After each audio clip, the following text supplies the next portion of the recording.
Hi, everybody, and welcome back to the Joe Citizen Show. I'm Roger Homefield, and I am Joe Citizen, but so are you. And we're all going to need to be Joe Citizen if we're going to get Uncle Sam back up on his feet. We've got a great show for you today. Before I even get started, I just want to drop a couple of little bombs here. Ivermectin worked. Hydroxychloroquine worked. We were lied to about that. Things coming out about January 6th.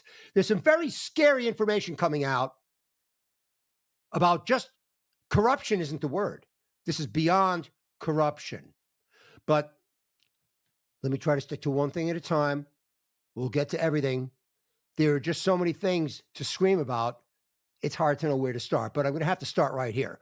The past 48 hours has been a real shocker and an existential threat to Israel. Chuck Schumer has officially joined the terrorist wing of the Democrat Party. We give you the Useful Idiot Award for being the Jewish voice on the squad. Chuck Schumer, you're the Judas to the Jews. Hope you're proud of yourself. First, it came out that Biden was actively seeking a way to have Israel's Prime Minister Netanyahu ousted. Joe, are we America or Russia or Nicaragua or what?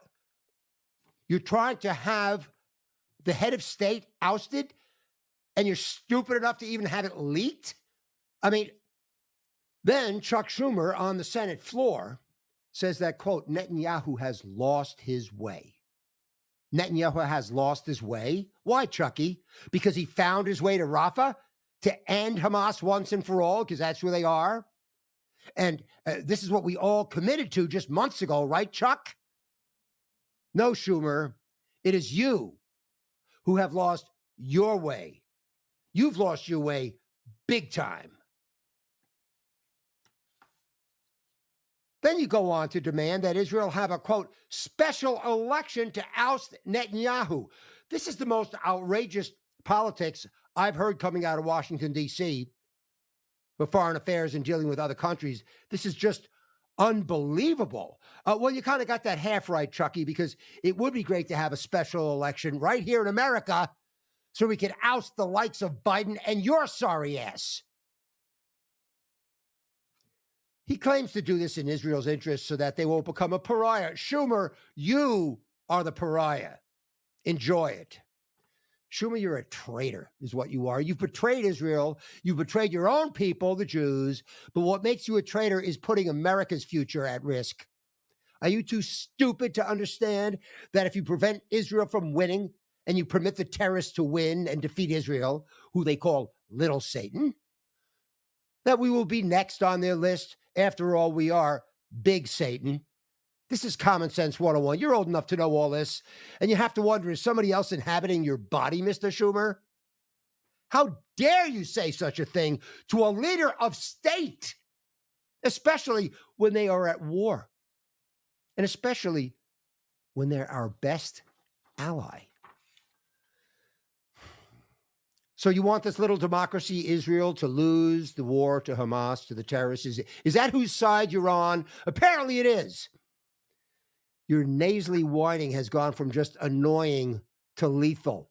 You've not only betrayed Israel and put America in greater danger, but by caving to Hamas when they were just about to be beaten, it puts the entire Western civilization at risk. Folks, don't believe the bull sugar, because that's all they spread around. There is no apartheid in Israel. Hello, McFly, there is no apartheid in Israel. Muslim Arabs, in fact, have more rights in Israel than they do in any other Muslim country in the Mideast. And they serve in the military and the government, the Israeli military and the Israeli government. The propagandists, they point to the Muslim sections in Jerusalem, just like we would have Chinatown, and falsely accuses them of being quarantined.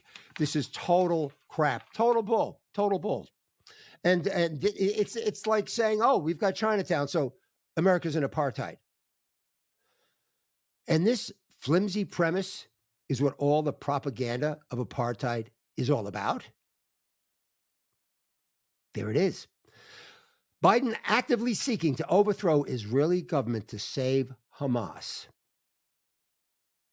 This is like in World War II, the United States abandoning France and England and siding with the Nazis, just like the Muslim Brotherhood did. As a matter of fact, the Muslim Brotherhood's Grand Mufti, he met with Hitler,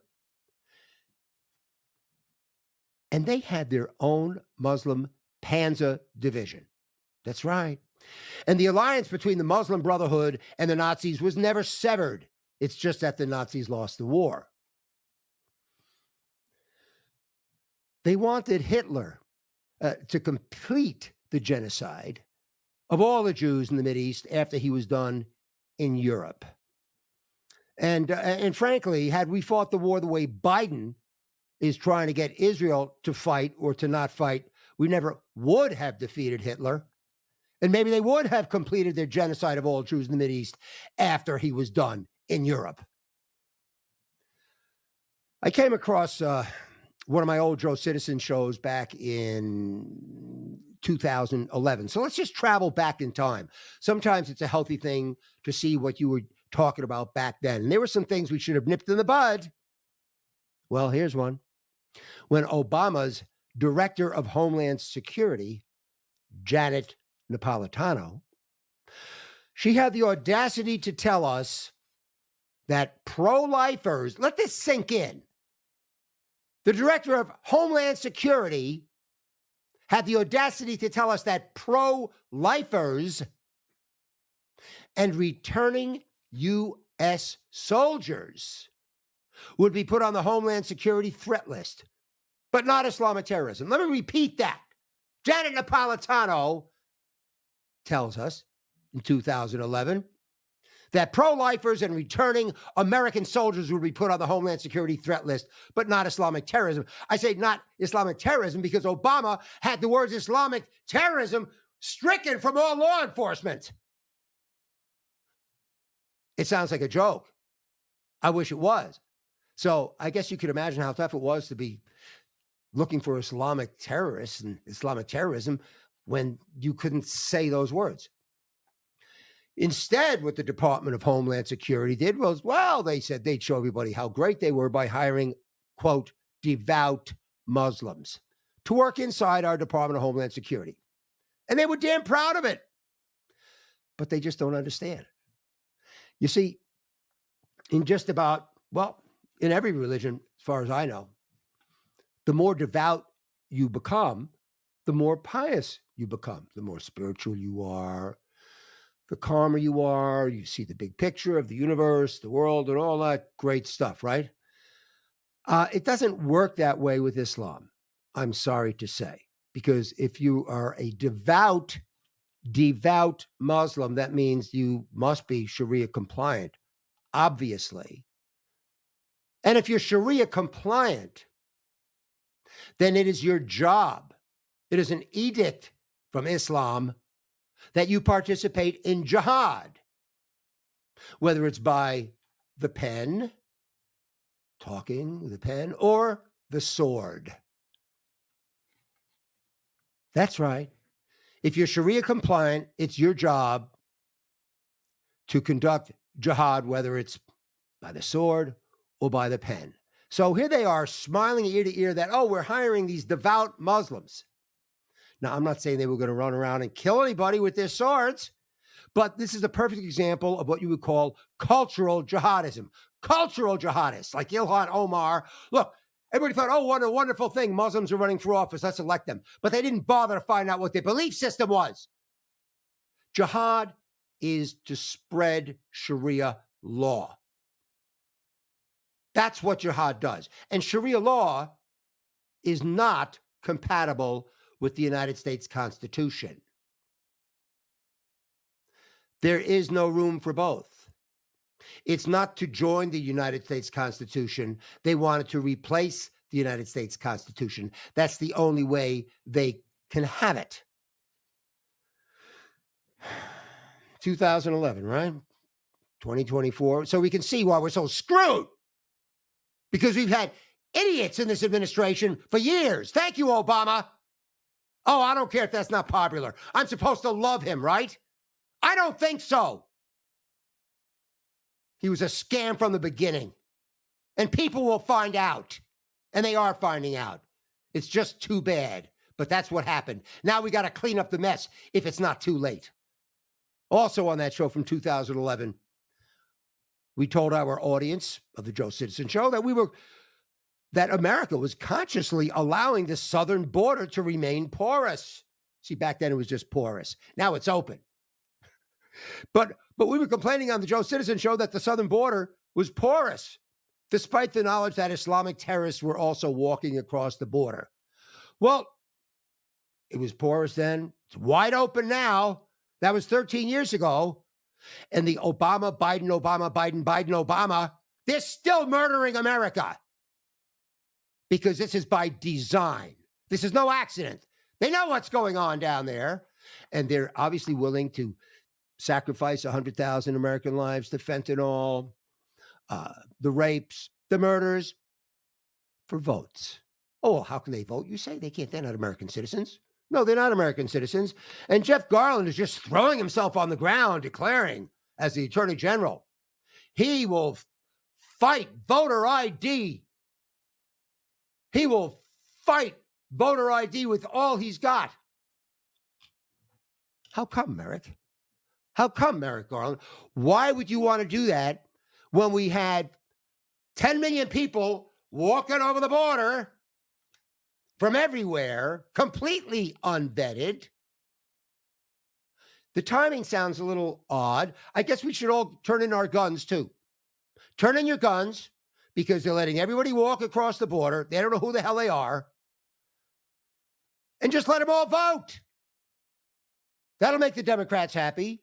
Look, I hate to get into the conservative Republican Democrat, because as I have some very smart friends that point out to me that we're all being played by the World Economic Forum on top. They're playing everybody. It's just that the left and the Democrats are doing a hell of a lot better job of doing their beck and calling for them, of carrying their water. Okay? But it's more than just the Democrats. We're going to discuss all these things, but you can see that in 11 years, we can go back further. These things that we have now were happening then. We knew about it. Nobody would do a damn thing about it. And that's why I came down from the stands. I got tired of watching Uncle Sam get the crap kicked out of him on the field every day. That's why I started the Joe Citizen Show. Not that I know it all. I just give a damn. Okay, let's get back to 2024. I get articles that just cannot be ignored. I mean, what do you do with stuff like this? Here's one. Agenda 21.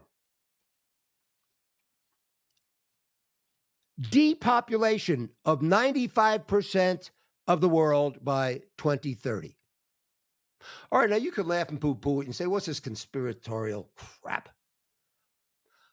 Except the World Economic Forum and Charles Klaus and,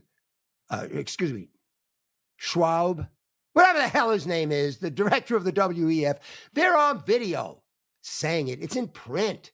They actually have said this stuff in public, but nobody can believe it because it's just too unbelievable.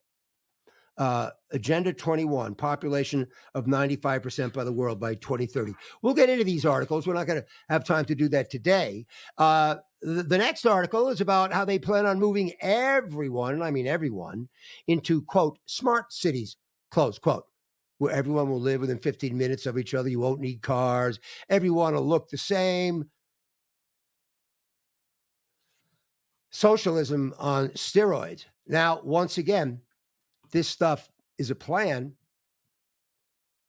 It's in print, and it's being implemented right now. That's the reason why we're seeing all this craziness happening, whether it be drag queens in elementary schools, the open borders, whatever. January 6th, prisoner advocate Tim Rivers. He was on my show. He'll be back on the show. And attorney Larry Klayman tell us that the J6 prisoners are allegedly in solitary confinement, getting beaten And this last article from Larry Klayman says they're even begging for water. We've got Indiana parents had their child removed from their home in favor of a gender affirming home after a report showed the parents weren't using the new gender pronouns. Pinch me.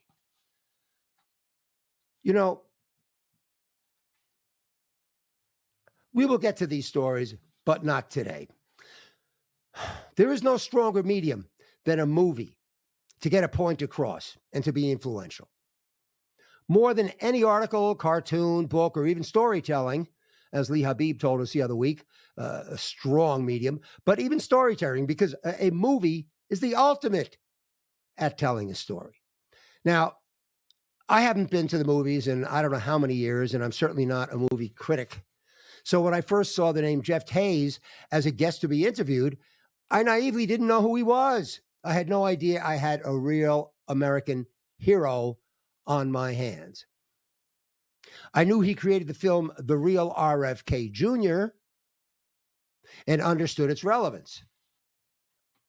But I soon discovered that, quote, the real RFK was not just a simple one-off, and neither was his movie Fahrenheit 9/11, which we all remember was his rebuttal to Mike Moore's Fahrenheit 9/11. Now, I made it no secret that I believe the thrust of the Joe Citizen Show should be to get Donald Trump into the end zone with the supermajority winning the Senate and the House. But that having said, I know that if there was ever a binary choice between RFK and this Biden administration, that every single Trump supporter would vote for RFK. Every single one of them. You know, I was a JFK Democrat, and I was old enough to be devastated when JFK was assassinated. The eternal flame seemed to be the only thing that could console me. Last month, we had Mr. Larry Sharp of the American Values 2024. It's a super PAC for RFK Jr. We consider them friendlies, folks, okay? I think Trump needs to win to save this country, but we're certainly friendly with the RFK camp. And the reason is, what we both have in common is that we love America, unlike the administration that's in power now. And whatever differences of opinions we have or policy differences, our only differences are on how to achieve what's best for America, not to destroy America or fundamentally change America. It's not typical to do a show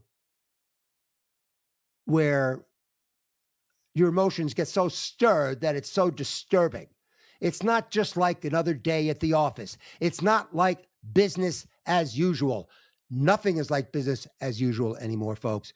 I'm going to take a short break by playing you the source of our theme music, a music video of America the Beautiful by my very own Joe Citizen Red, White, and Blue Big Band. And we recorded it on D-Day 2012.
back to the Joe Citizen Show, everybody.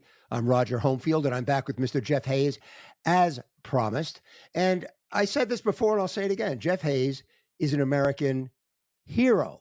He's a distinguished filmmaker, author, and television producer who has been making waves in the industry since the early 1990s. Jeff Hayes is an American hero because he always uses his talents to help America improve herself.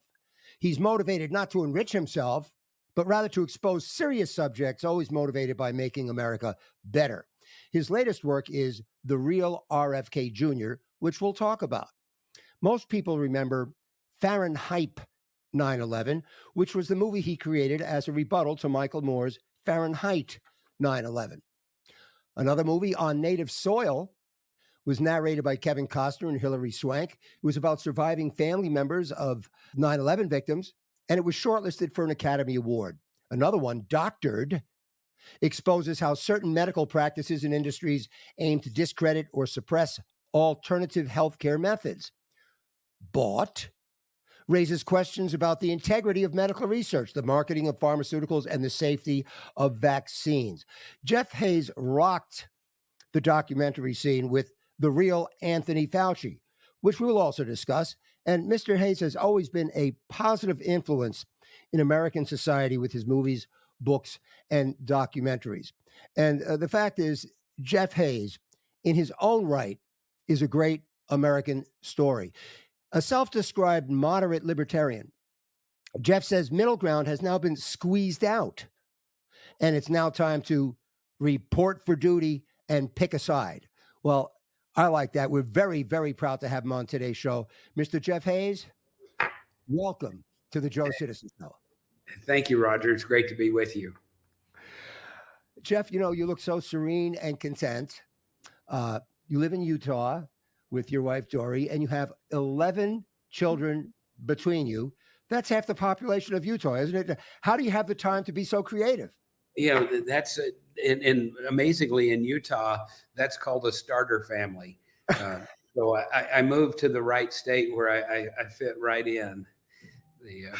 Oh, that's great. Well, I'll tell you what we should do. I should show the folks the clip.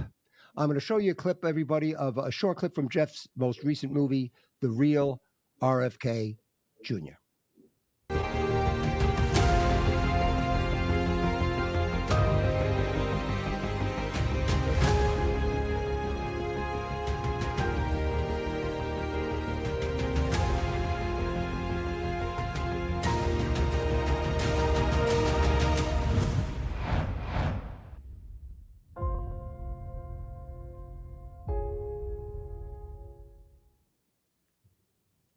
Okay, well, that was the trailer. And Jeff, what triggered you to make The Real RFK Jr.?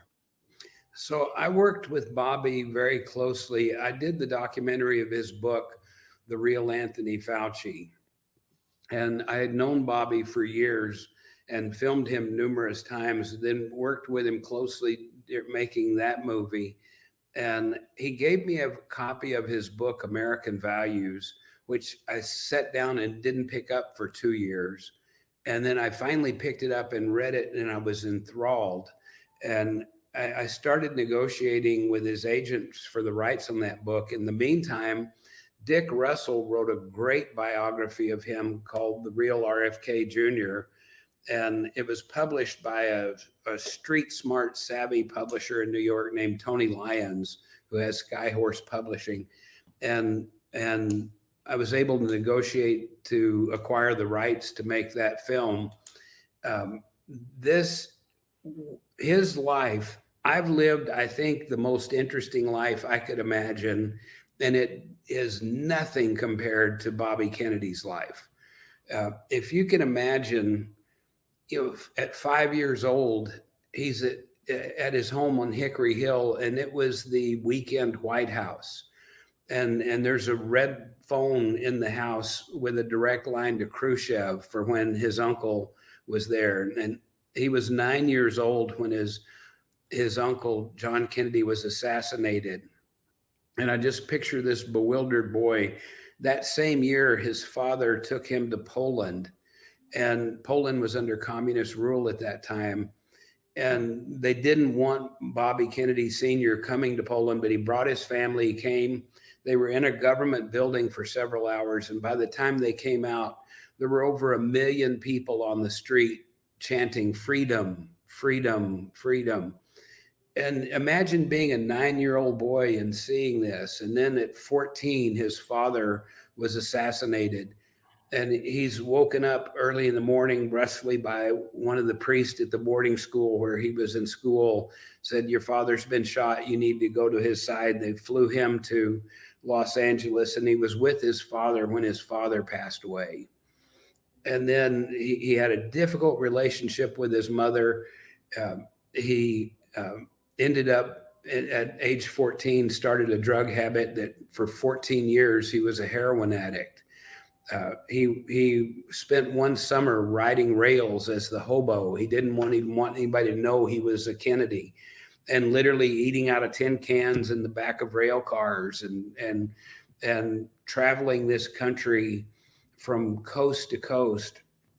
He lived in Africa. He lived in South America and speaks Spanish. All kinds of adventures, and then even as a functional drug addict, managed to go through Harvard, go through the University of Virginia Law School, and really out of duty to his father, it's where his father went, and didn't really want to be a lawyer. And then he discovered environmental law, and he loves the outdoors. He loves animals, and that was his place. And he became a Hollywood darling, this environmental lawyer who cleaned up the Hudson River in New York and sued corporations, created the largest waterkeeper alliance in the world, protecting our world's rivers. And as you know, doing this, amassed 42 years of sobriety. And if you know anybody who's been in 12-step programs, 20, 30, 40 years, you end up with these seasoned, wise, humble, non-judgmental personalities after dealing with addicts for that many years. And it just shaped the most unique character that I've ever met, who starts his day on his knees, praying for his friends, his enemies, people that are in pain, that are suffering. He ends his days on his knees. He really is an amazing story. And the media has decided to paint him as an anti-vaxxer conspiracy theorist. And I want people, I don't care who they choose to vote for, I want people to at least not be force-fed a lie of who Bobby Kennedy is. And that's what's happened so far. And that's why this film is so important this year. You know, I failed to say and tell you that I saw the entire movie and I loved it. It's beautifully produced. You do a beautiful job, and it definitely leaves a very strong impact. And it pulls on the heartstrings too. I mean, I was a young child when JFK was assassinated, and I was devastated as a young boy. You mentioned AV-24. You didn't mention AV-24. We had Larry Sharp on a couple of weeks ago from American Values 24. And I was going to ask you, if there was any connection. Did they help you with the movie at all? And lo and behold, I took it out not knowing, and you brought them up. So you're all working together, and they helped you with some of the details of the movie? Not so. It was Tony Lyons who runs American Values 24. In his role as a publisher.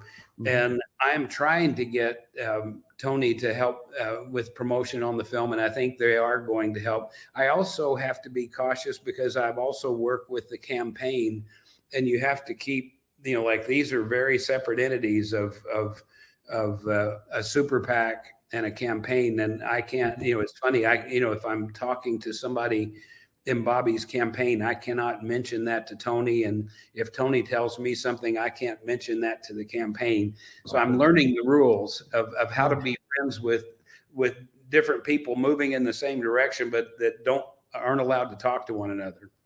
Well, I'm sorry I brought it up. It was problematic. It is.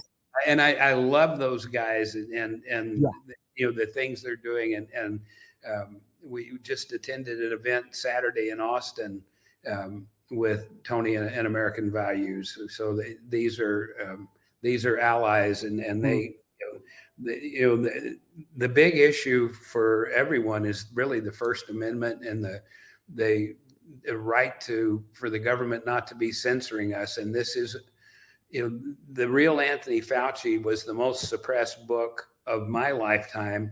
We found the same thing true when we released the film. And the same thing has happened to us with this film, that, we've got it up for free for people to see. And it is very hard for us to promote it. If it wasn't for shows like yours and people like you, we would be playing in a vacuum, because the mainstream media wants to pretend that this is a two-party race, and it's not.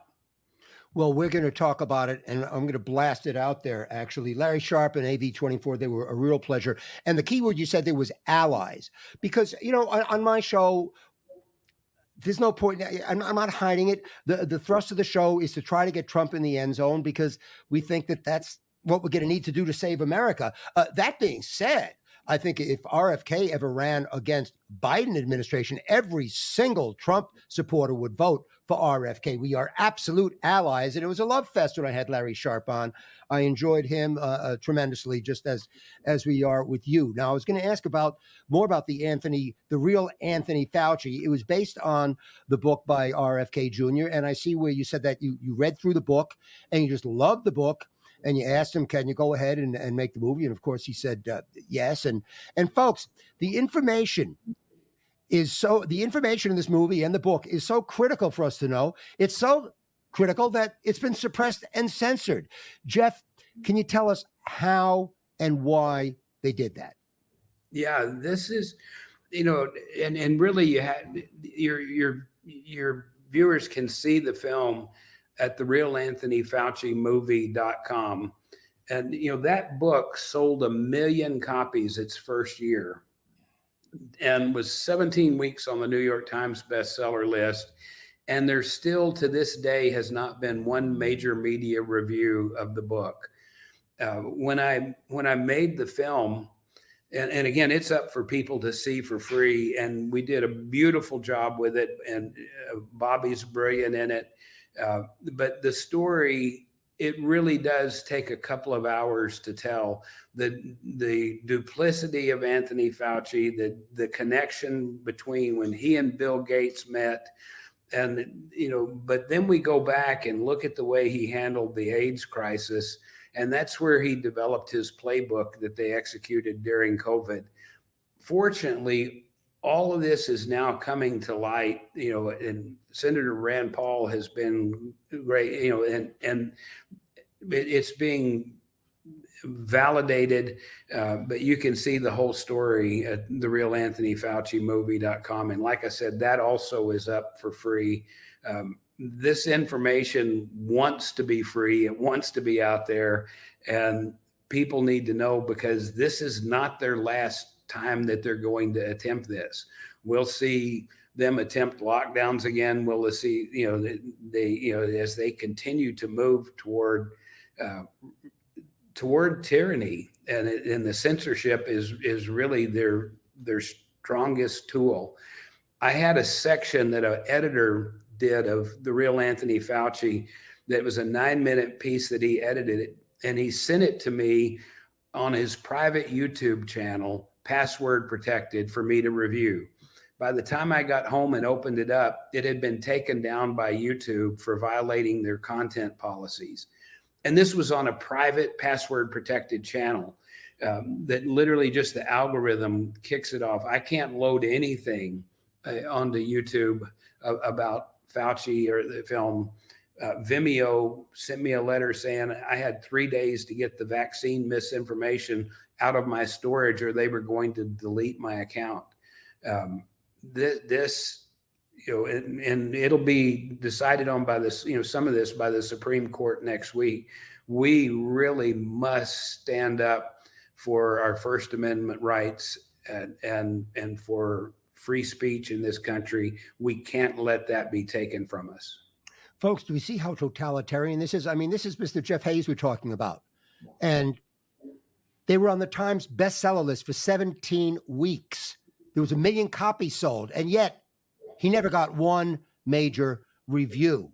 And it seems to be across the whole industry. I don't want to get lost in the woods about the Stan Kenton Orchestra and how somebody decided there weren't enough blacks in the band, so that got canceled. But it's just across the board, this oppressive censorship. It's really beyond the pale.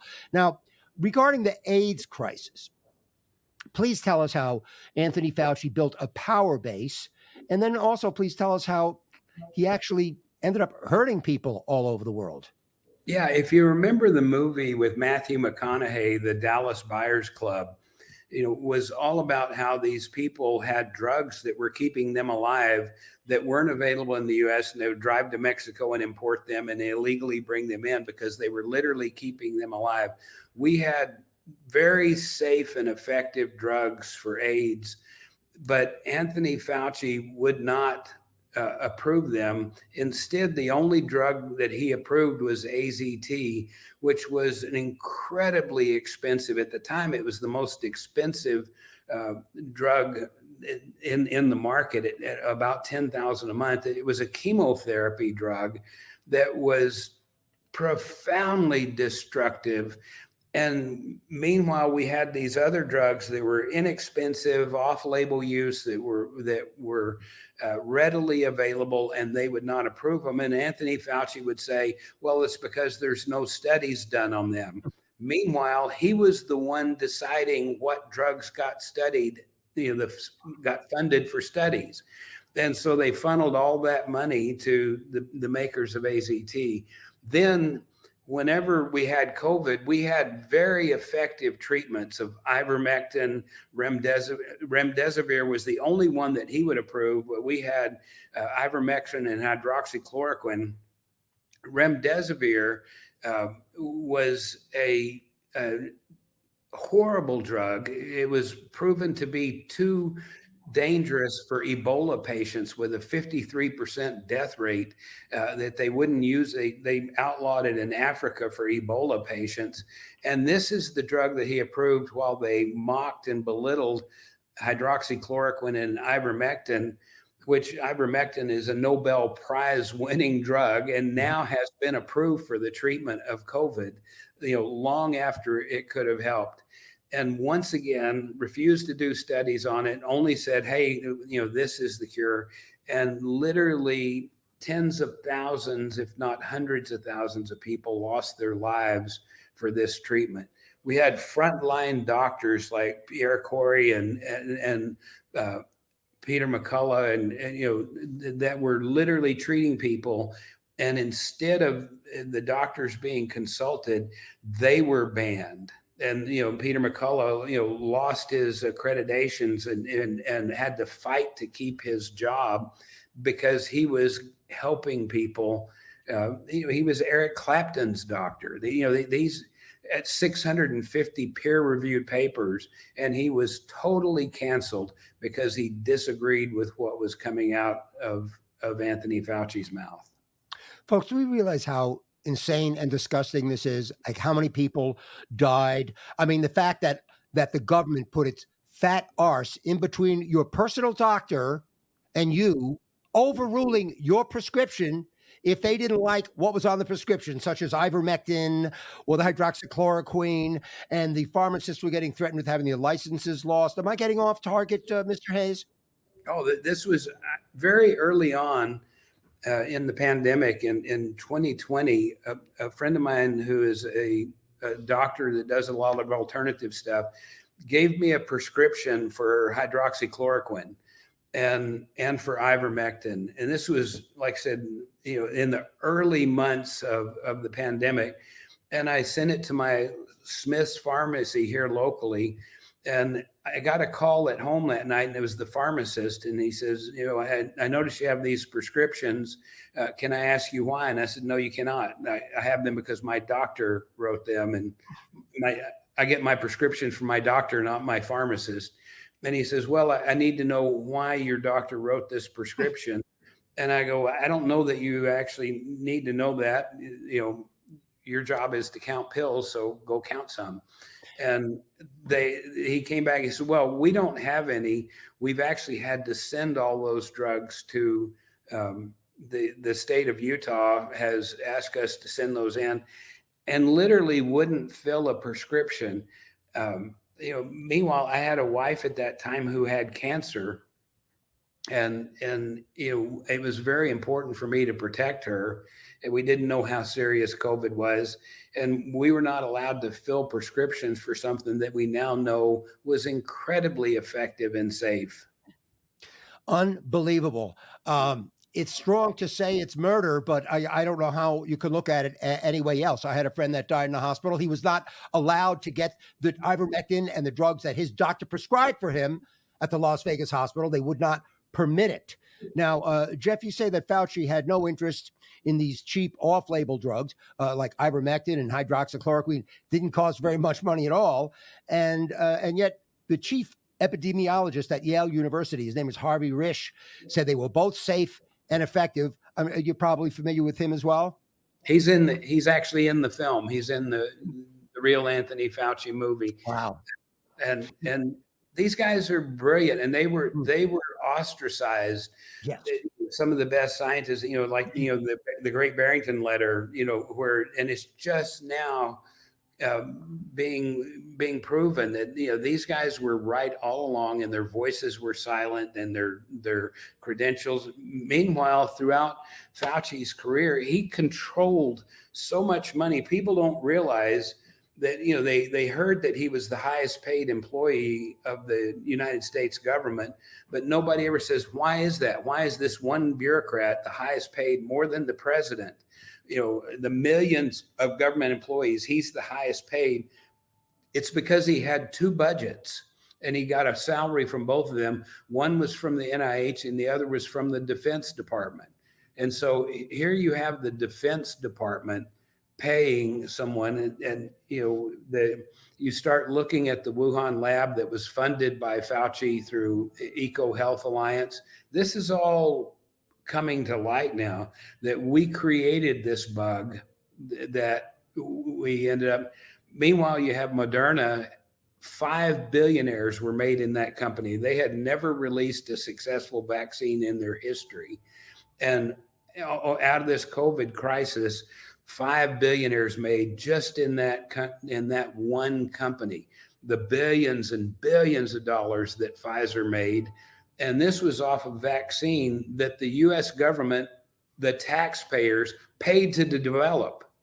And we paid for the development of that drug that they made billions on. And they're still pushing it to this day. Yes. And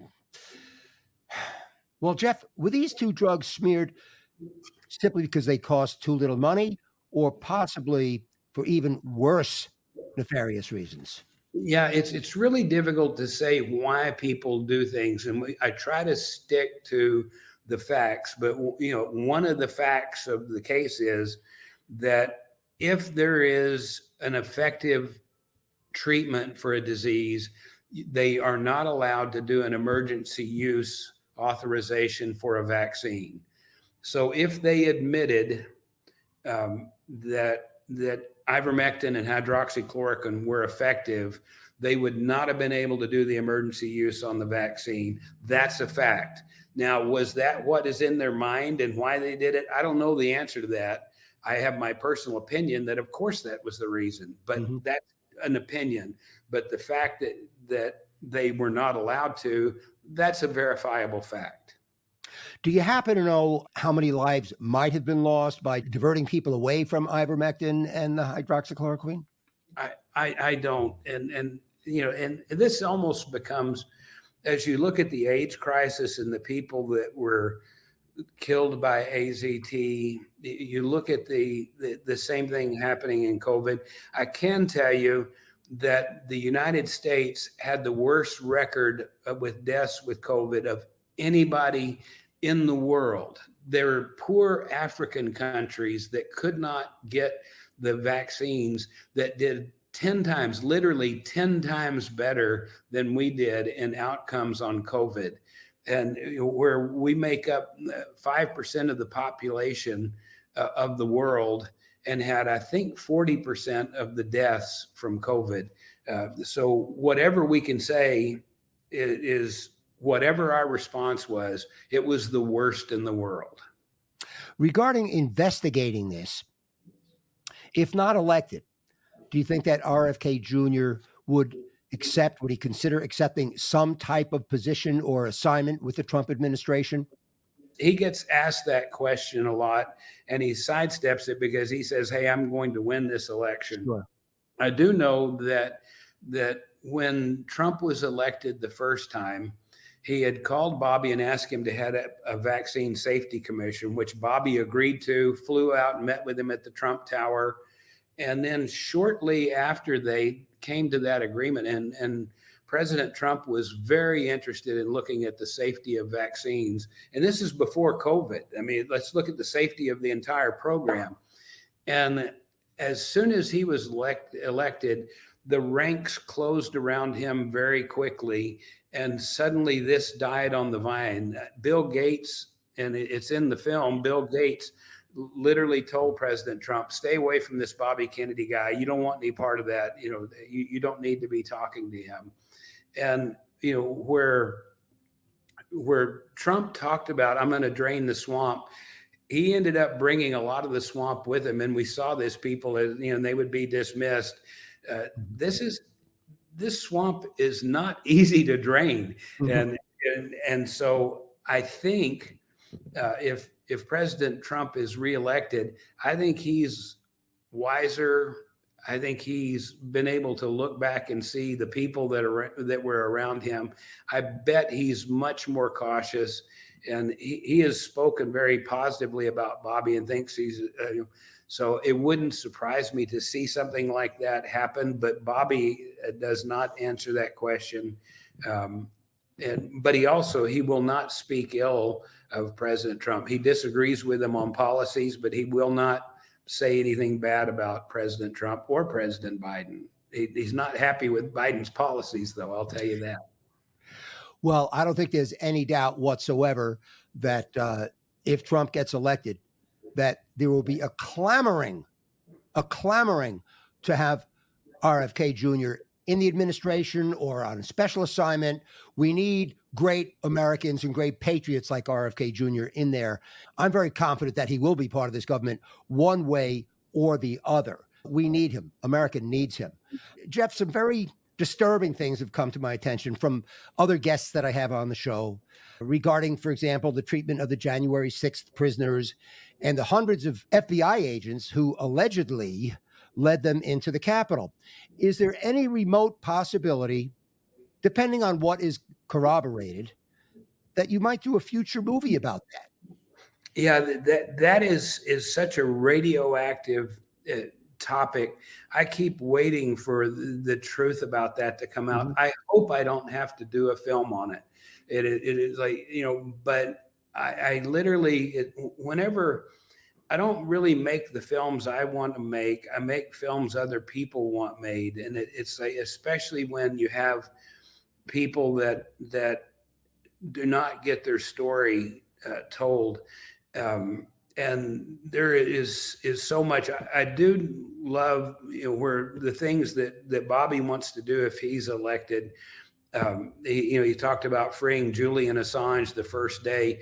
We say we have a free press, but literally this guy is in jail for releasing information the government did not want released, and that's the essence of journalism. And I hope we get the handcuffs off our journalists so they will go back to doing their jobs. And a film on that will be unnecessary because journalists will be back to being journalists. But we've lost journalism in this country.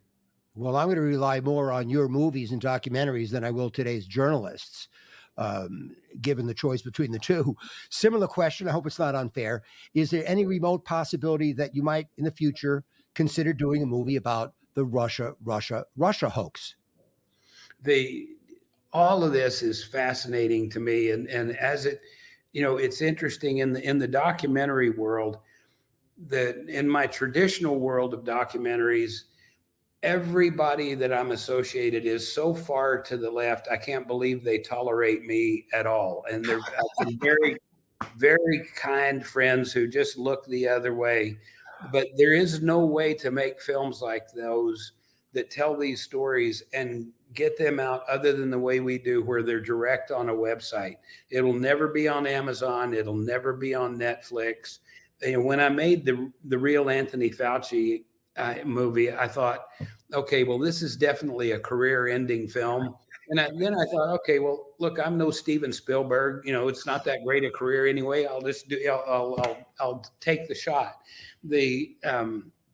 But these are difficult to make, because then you have to release them yourselves, and you have to promote them on shows like this. Otherwise, no one will ever hear them.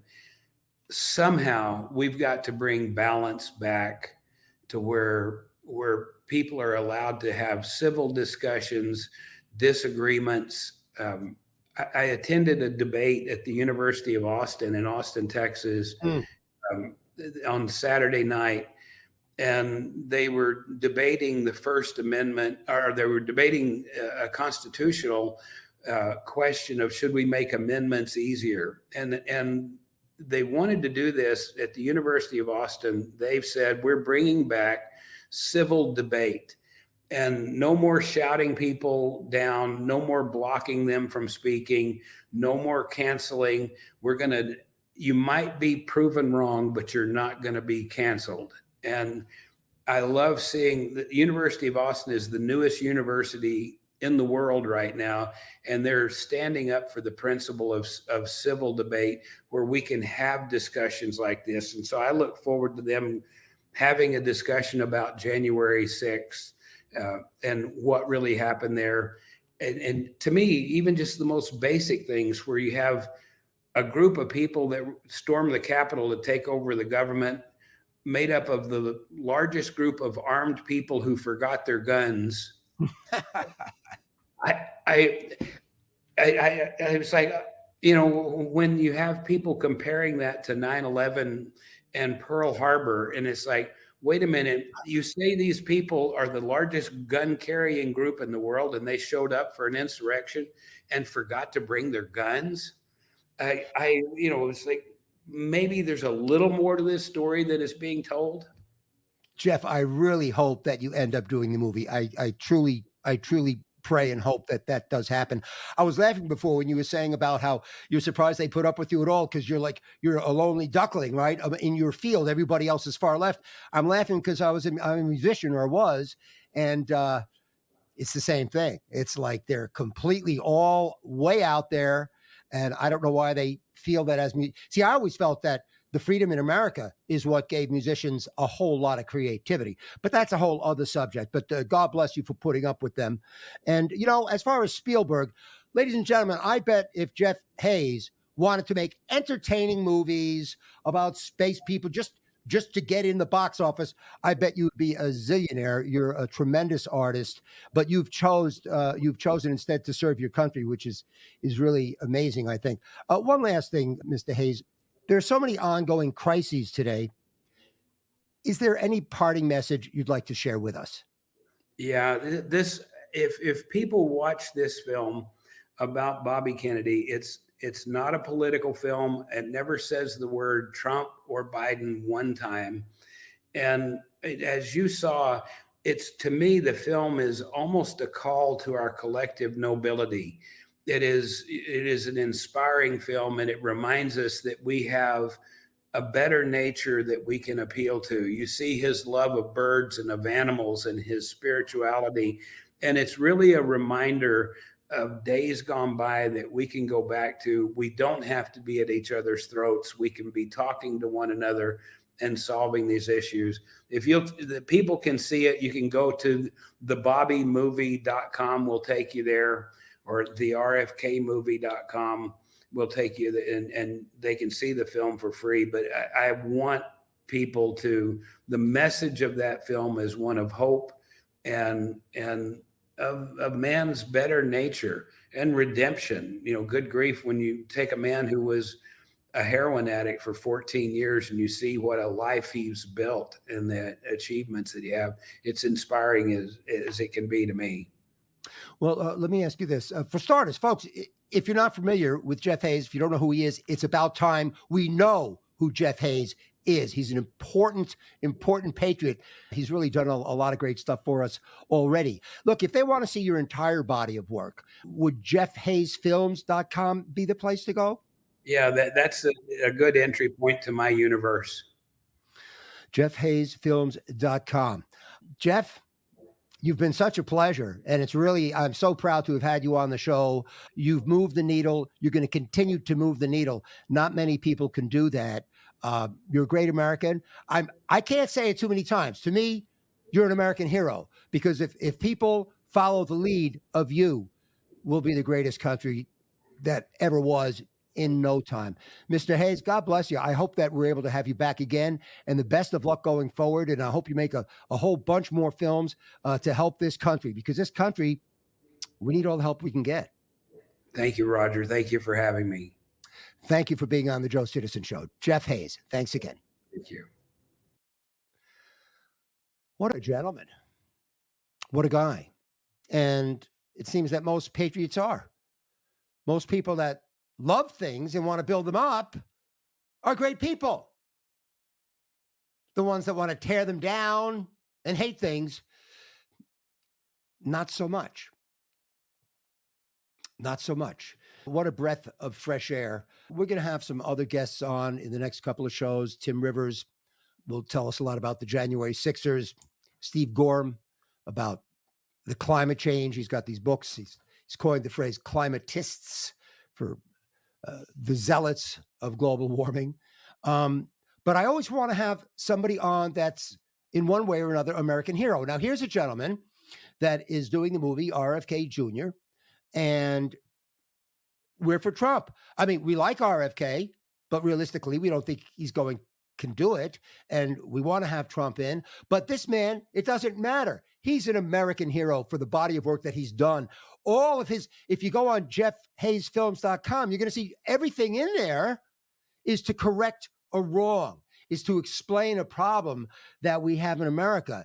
And I just don't know how you can tip your cap to somebody any more than that for being so selfless, That's the only way I can put it.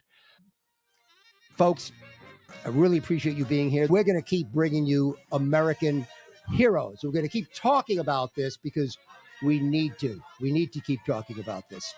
No parent wants to live to see his or her child die. And no patriot ever wants to live to see America die. This is the Joe Citizen Show. Roger Homefield here. Thank you for being with us.